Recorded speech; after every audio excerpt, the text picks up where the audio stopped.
નમસ્તે. હું government BEd college મેઘરજની તાલીમાર્થી ખાંટ નીમાબહેન મોહનભાઈ. આજે હું તમને ધોરણ 11માં અર્થશાસ્ત્ર વિષયમાં પૂર્ણ હરીફાઈ વિશે માહિતી આપીશ. પૂર્ણ હરીફાઈ વાળું બજાર. પૂર્ણ હરીફાઈ એટલે અંગ્રેજીમાં કહે પરફેક્ટ કોમ્પિટિશન વાળું બજાર.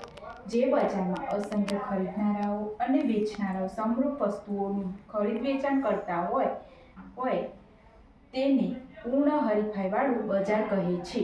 પૂર્ણ હરીફાઈ વાળું બજાર એટલે કે અસંખ્ય પ્રકારના ખરીદનારાઓ હોય, અસંખ્ય પ્રકારના વેચનારાઓ હોય અને જે જગ્યાએ વસ્તુઓનું ખરીદ વેચાણ થતું હોય તે એક સરખી વસ્તુઓનું ખરીદ વેચાણ થતું હોય તેવું બજાર એટલે પૂર્ણ હરીફાઈ વાળું બજાર.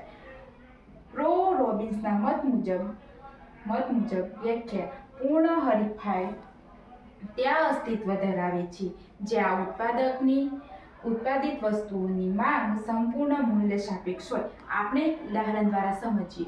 આપણે જ્યારે કોઈ તહેવાર હોય, જેમ કે દિવાળી છે, હોળી છે, તો આપણે બજારમાં જઈએ તો આપણને બધું, હોળી હોય તો રંગોથી ભરેલું આપણને બજાર દેખાય છે.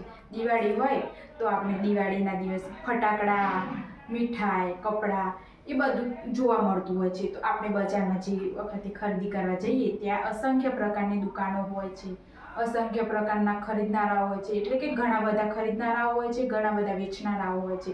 જેવી રીતે આપણે એક દુકાનમાં જઈએ અને આપણને જે વસ્તુ આપણને ગમે છે તે વસ્તુ આપણે ખરીદીએ છીએ અને તે દુકાનદાર આપણને જે વેચે છે તે વસ્તુની કિંમતમાં 1% ઘટાડો કરે તો તે વસ્તુની માંગમાં સતત વધારો થતો રહે છે. સતત વધારો થતો રહે તેને સંપૂર્ણ મૂલ્ય સાપેક્ષ માંગની સંપૂર્ણ મૂલ્ય સાપેક્ષ કહેવાય. નમસ્તે.